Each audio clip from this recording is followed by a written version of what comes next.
welcome to Unews. I'm Carolina Sarassa, and thank you for being here with us today. And we begin this hour with the latest on Super Tuesday, a crucial day in the race for the White House. 4 major candidates still in the race. Overnight, those candidates out campaigning until the last minute. Andrea Linares has more details. And Senator Bernie Sanders, meanwhile, says he welcomes support from Klobuchar and Buttigieg. During a rally in St. Paul, Minnesota, on the eve of Super Tuesday, Sanders invited supporters of Pete Buttigieg and Amy Klobuchar to join his movement after the 2 Democrats dropped out. And speaking of California, out of the 14 states voting today, that state has the highest population with 494 delegates to award. Jaime Garcia reports from Los Angeles. Jaime. Thank you, Jaime Garcia in Los Angeles, California. And it is Super Tuesday, and North Carolina is one of the states where voters will be turning out today. But even some people who are not eligible to vote are doing their best to make their voices heard because they believe their futures depend on the outcome. Gianni Aponte has more details. Now to the very latest on the coronavirus. The Trump administration now announcing new travel screening procedures for people flying into the U.S. from affected areas.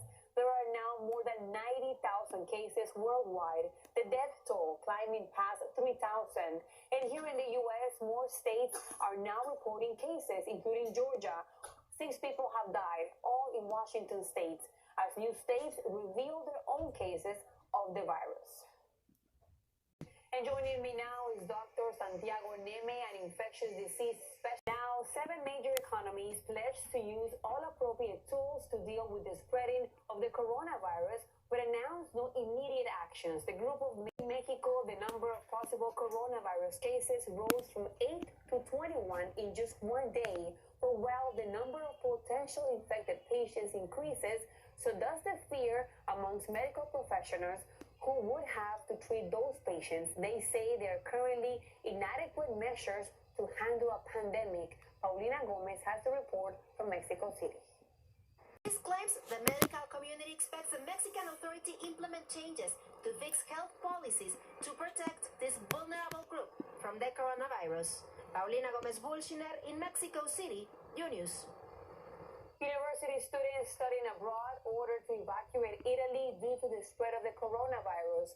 Some of those students receiving an email over the weekend and now must leave the country by Wednesday. Paola Byron hears from 2 of those students to find out what they're going through. Thank you, Paola. And as we mentioned earlier, devastation across Nashville today after at least 2 confirmed tornadoes touched down, killing at least 22 people. President Trump says he plans to visit the area Friday and has been in touch with Tennessee's governor for help. Brenda Cancino has the latest. Thank you, Brenda. After the break, the college recruit. And welcome back to Unews. In immigration news, a divided Supreme Court today boosted the ability of states to prosecute undocumented immigrants for identity theft when they provide. In Oklahoma, a former college recruiter is defending his methods after lining up students by their skin color and hair texture. Students, parents, and the university were outraged at the program.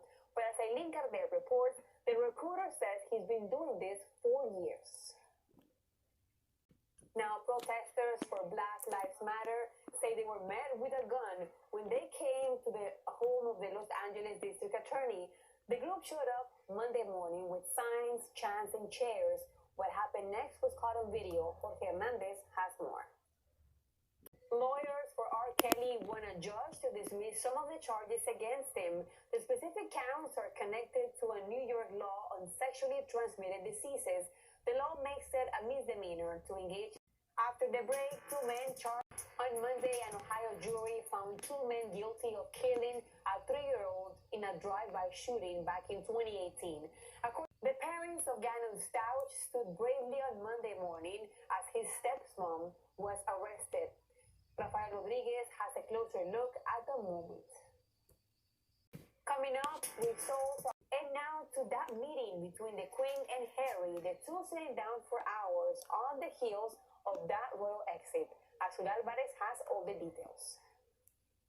When we come back, An updated medical recommendation says all adults should be screened for hepatitis C. The U.S. Preventive Services Task Force now recommends screenings for the hepatitis C virus in all adults ages. And for millions of Americans, golf is more than a sport. It may be about enjoying the outdoors with friends or getting some exercise, but new research says hitting the links can add more to your life. Josie Garcia has the details. Coming up, a girl's life. A stroke of good luck may have saved the life of a 12-year-old girl in Sacramento, California. She says a helmet saved her after she was hit by a car while riding her bike. She received that helmet by coincidence from the Sacramento police. Rita Marungi has the amazing story. That was a miracle, and that's all the time that we have for today, but be sure to check out the Unews podcast, now available in all major podcast platforms. I'm Carolina Sarassa, and we'll see you tomorrow. Hasta mañana.